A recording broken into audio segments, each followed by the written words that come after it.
Nick, can you tell me what our homeowners need to know about their smoke detector?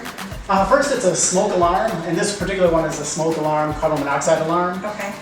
The one thing to know is they have battery backups, hardwired and battery backup. If the power ever goes out, you want that battery working.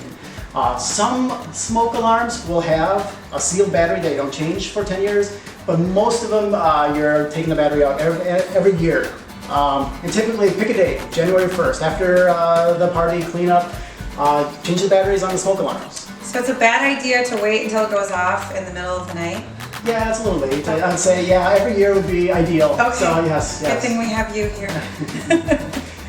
Awesome, great tip. Thanks, Nick. Yeah, thank you. Another great homeowner life hack is to remember to change out your smoke alarm battery once a year. How to do that is to create a habit, and the best way to create a habit is to pick the same day every year, maybe New Year's Day morning, to do that.